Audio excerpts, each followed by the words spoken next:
Hi friends, ഇപ്പോൾ നിങ്ങളിപ്പോൾ കണ്ടുകൊണ്ടിരുന്ന വീഡിയോ എൻ്റെ ഫാമിൽ ഒരു പശു പ്രസവിക്കുന്നതിൻ്റെ ഒരു വീഡിയോ കേട്ടോ. ആ പശു പ്രസവിക്കുന്ന സമയത്ത് കുറച്ച് പ്രോബ്ലംസൊക്കെ ഉണ്ടായിരുന്നു. ഒന്നാമത്തെ പ്രശ്നം എന്താണെന്ന് വെച്ച് കഴിഞ്ഞാൽ, അത് പ്രസവിക്കുന്ന സമയത്ത് ഞാനിവിടെ ഇല്ലായിരുന്നു. ഞാൻ കുറച്ച് തിരക്കും കാര്യങ്ങളുമായിരുന്നു ഇന്നലെ. അത് കാരണം എനിക്ക് ഫാമിലോട്ട് വരാൻ പറ്റിയില്ല.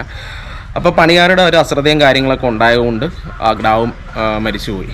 അപ്പോൾ അത് മരിച്ചു പോകാനുള്ള പ്രധാന കാരണം എന്താണെന്ന് വെച്ച് കഴിഞ്ഞാൽ നിങ്ങൾക്ക് ആ വീഡിയോയിൽ തന്നെ കാണാം. ഏകദേശം 2-3 മണിക്കൂറോളം ആ പശു പ്രസവവേദനയായിട്ട് നിൽക്കുമായിരുന്നു.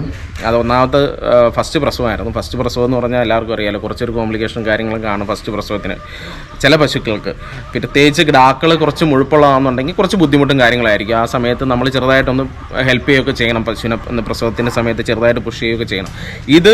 ആ പശു കിടക്കുന്നു, എണീക്കുന്നു, അങ്ങനെ ഒത്തിരി ടൈം അങ്ങനെ അത് ശ്രമിക്കുന്നുണ്ട്. അതിനുശേഷം അത് എണീറ്റ് നിൽക്കുന്ന സമയത്താണ് പശുക്കിടാവിൻ്റെ ഒരു പകുതി മുക്കാലോളം അത് വന്നു.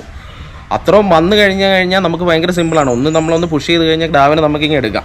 പക്ഷേ നമ്മുടെ പണിക്കാരൻ്റെ അശ്രദ്ധ മൂലം അവരത് പല പ്രാവശ്യം അവർ വന്ന് നോക്കുന്നു പോകുന്നു. പക്ഷെ അവരത് ചെയ്തില്ല. അല്ലെങ്കിൽ എന്നെ ഒന്ന് വിളിച്ചാൽ മതിയായിരുന്നു, അതും അവർ ചെയ്തില്ല.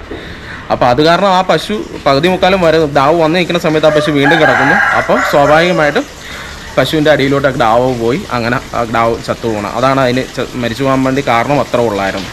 പക്ഷേ ഇത് ചെറിയൊരു അശ്രദ്ധ മൂലം ഉണ്ടായതാണ്. അപ്പം നമ്മളെ എല്ലാ സുഹൃത്തുക്കളും ശ്രദ്ധിക്കേണ്ട കാര്യം എന്താണെന്ന് വെച്ച് കഴിഞ്ഞാൽ, നമ്മൾ ഫാം തുടങ്ങും നമുക്ക് എല്ലാവർക്കും എളുപ്പമാണ്. നമ്മൾ പല വീഡിയോസൊക്കെ കണ്ടിട്ട് ഫാം ഭയങ്കര സിമ്പിളാണ്, നമുക്ക് നല്ല പൈസ ഉണ്ടാക്കാൻ പറ്റും എന്നുള്ള ധാരണയിൽ കാശ് മാത്രം പോരാ ഫാമിൽ തുടങ്ങാൻ വേണ്ടി. നമ്മുടെ ഒരു എഫേർട്ടും കാര്യങ്ങളും എപ്പോഴും വേണം. നമുക്ക് ഫുൾ ടൈം ഒരു പണിക്കാരനായിട്ട് നമ്മൾ എപ്പോഴും ആ ഫാമിൽ കാണണം. ഇനി നമുക്ക് കാണാൻ പറ്റാത്തൊരു സാഹചര്യം ഉണ്ടെങ്കിൽ, ഞാൻ ഇടയ്ക്ക് ഓരോ ട്രിപ്പും കാര്യങ്ങളൊക്കെ ആയിട്ട് പോകുന്ന ആളാണ്. നമുക്ക് പറ്റാത്തൊരു സാഹചര്യം ഉണ്ടെങ്കിൽ ഇപ്പം ഞാനിപ്പോൾ കാണിച്ചേക്കുന്നോട്ട് തന്നെ നമ്മളൊരു ക്യാമറ കാര്യങ്ങൾ വെക്കുക. അത് നമ്മളൊരു നെറ്റ് കണക്ഷൻ കൂടെ എടുത്തു കഴിഞ്ഞാൽ നമ്മുടെ മൊബൈലിലോട്ട് എപ്പോഴും നമുക്ക് കാണാവുന്ന, നമ്മുടെ ഫാം കാണാവുന്ന രീതിയിലോട്ട് സെറ്റ് ചെയ്ത് വെക്കുക. പക്ഷേ ഇന്നലെ ഞാൻ അതും എനിക്ക് നോക്കാൻ പറ്റാത്തൊരു സാഹചര്യം കാരണം ഫുൾ ടൈം നോക്കാൻ പറ്റിയല്ലോ, ആ ഒരു സമയത്ത് എനിക്ക് നോക്കാൻ പറ്റിയില്ല. അപ്പം നമ്മൾ ക്യാമറയൊക്കെ വെച്ച് നമ്മുടെ മൊബൈലിലോട്ട് നമുക്ക് ആക്സസബിൾ ആയിരിക്കണം എപ്പോഴും നമ്മുടെ ഫാം. നമ്മളിവിടെ ഇല്ലെങ്കിലും നമ്മുടെ ഫാം എപ്പോഴും നമ്മുടെ ആക്സസബിൾ ആകുന്ന രീതിയിലോട്ട് നമ്മൾ സെറ്റ് ചെയ്ത് വെക്കുക. പിന്നെ പണിക്കാരെ പൂർണ്ണമായും വിശ്വസിക്കാതെ നമ്മുടെ എഫേർട്ടും നമ്മളൊരു പണിക്കാരനായിട്ട് എപ്പോഴും നമ്മൾ കാണണം. അങ്ങനെയുള്ള കാര്യങ്ങളൊക്കെ ശ്രദ്ധിച്ചാലാണ് നമുക്ക് ഫാമുമായിട്ട് മുന്നോട്ട് പോകാൻ പറ്റുള്ളൂ. ഓക്കെ.